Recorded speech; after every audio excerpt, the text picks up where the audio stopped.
ಯುದ್ಧದಲ್ಲಿ ಅಮೆರಿಕಕ್ಕೆ ಇರಾನ್ನಿಂದ ಬಿಗ್ ಶಾಕ್. ಅಮೆರಿಕದ ಬಲಿಷ್ಠ F-35 ಜೆಟ್ ಅನ್ನ ಹೊಡೆದಾಕಿದೆ ಇರಾನ್ ಅನ್ನೋದು ಗೊತ್ತಾಗ್ತಾ ಇದೆ. ಇರಾನ್ ದಾಳಿಗೆ F-35 ಯುದ್ಧ ವಿಮಾನ ತುರ್ತು ಭೂಸ್ಪರ್ಶ ಆಗಿದೆ. F-35 ಯುದ್ಧ ವಿಮಾನಕ್ಕೆ ಹಾನಿಯಾಗಿರೋದು. ವಿಮಾನವನ್ನ ತುರ್ತು ಭೂಸ್ಪರ್ಶ ಮಾಡಿದ್ದಾರೆ. ಪೈಲಟ್ ಸುರಕ್ಷಿತವಾಗಿದ್ದಾರೆ. F-35 ಅಮೆರಿಕದ ಅತ್ಯಂತ ದುಬಾರಿ ಯುದ್ಧ ವಿಮಾನ. F-35 ವಿಮಾನಕ್ಕಾಗಿ 715 ಕೋಟಿ ರೂಪಾಯಿ ಖರ್ಚು ಮಾಡುತ್ತೆ ಅಮೆರಿಕ. F-35 ಹೊಡೆದ ವಿಡಿಯೋ ಬಿಡುಗಡೆ ಮಾಡಿದೆ ಈಗ ಇರಾನ್. ಒಂದ್ ಕಡೆ ಇವತ್ತು ಟ್ರಂಪ್ ಒಂದು ಉದ್ದಗೆ ಸಂದೇಶವನ್ನ ಸಾರಿದ್ದಾರೆ. ನಾವು ಯಾವುದೇ ಕಾರಣಕ್ಕೂ ಇರಾನ್ನ ಬಿಡಲ್ಲ, ಬುದ್ಧಿ ಕಲಿಸ್ತೀವಿ ಅಂತ ಹೇಳಿ ಒಂದು ದೊಡ್ಡ ಸಂದೇಶವನ್ನ ಕೊಟ್ಟಿದ್ರು.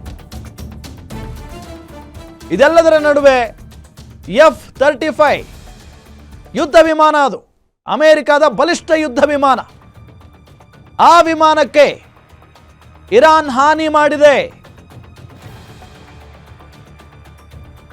ಪ್ರತೀಕಾರದ ಬೆಂಕಿಯಲ್ಲಿ ಬೇಯ್ತಾ ಇದೆ ಇರಾನ್. ಈ ದೃಶ್ಯವನ್ನ ನಿಮಗೆ ತೋರಿಸ್ತಾ ಇದ್ದೀವಿ. F-35 ಯುದ್ಧ ವಿಮಾನವನ್ನ ಹೊಡೆದಿರುವಂತ ವಿಡಿಯೋವನ್ನ ಇರಾನ್ ಬಿಡುಗಡೆ ಮಾಡಿರೋದಿದೆ. ದೃಶ್ಯದಲ್ಲಿ ನಿಮಗೆ ತೋರಿಸ್ತಾ ಇದ್ದೀವಿ.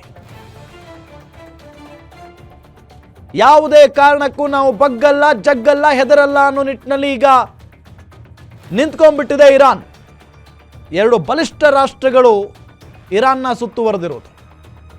ಒಂದು ಇಸ್ರೇಲ್, ಮತ್ತೊಂದು ಅಮೆರಿಕ. ಎರಡೂ ರಾಷ್ಟ್ರಗಳು ನಿರಂತರವಾಗಿ ದಾಳಿ ಮಾಡ್ತಾ ಇದ್ರು ಕೂಡ ಇರಾನ್ ಮಾತ್ರ ಜಗ್ತಾ ಇಲ್ಲ. ವಿ ಡೋಂಟ್ ಕೇರ್ ಅಂತ ಹೇಳ್ತಾ ಇದೆ ಇರಾನ್.